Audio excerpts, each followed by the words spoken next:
Okay, so first of all, this is not a review of the Berserk manga by Kentaro Miura, but the 1997 anime adaptation of Berserk. I am examining the show on its own merits, separate from the manga.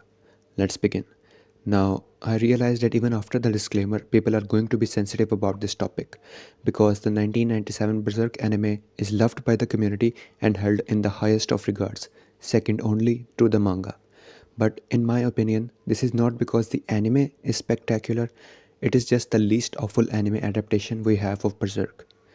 This is not to say the anime is just liked by the community circumstantially. I was truly spellbound by the retro art style, rain soaked first episode, the menacing presence of guts, the haunting monsters, the medieval setting, the unabashed violence, the beautiful soundtrack, and the inability to distinguish whether the guy we are following is our hero or the villain.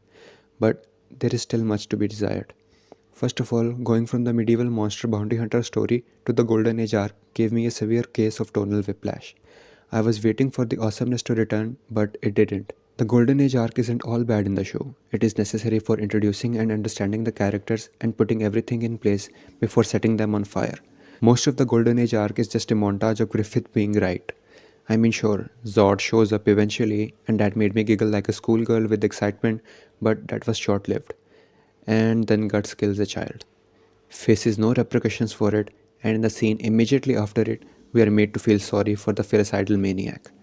The character of Guts was another point of annoyance for me, especially since he is our protagonist.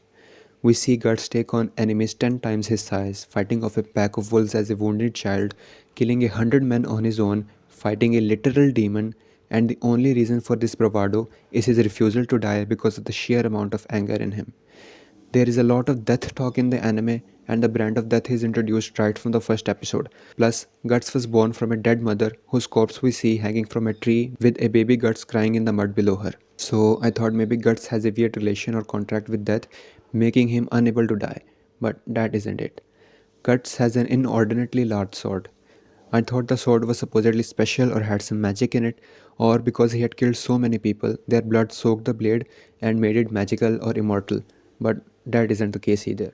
So the fact that this normal guy was doing all these insane things without anything special helping him out was annoying.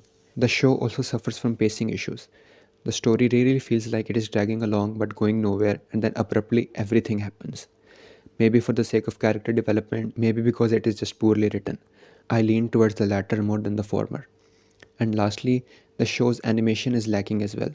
Sure, nothing can bring the epic scale of Berserk to life, but when most of the fights are just horse PNGs jittering back and forth or quick flashes showing only the start and the end of a fight with nothing in the middle, it makes the budget cuts noticeable. The show stays happy and wholesome for a while though.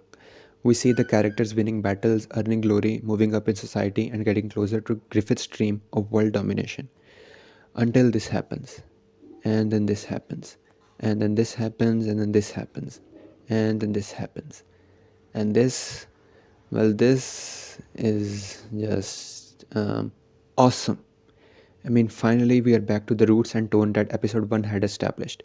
There are demons, blood, boobs, death, the guy from Hellraiser, a red sky, betrayal, revenge, and for the first time, we see Guts truly helpless.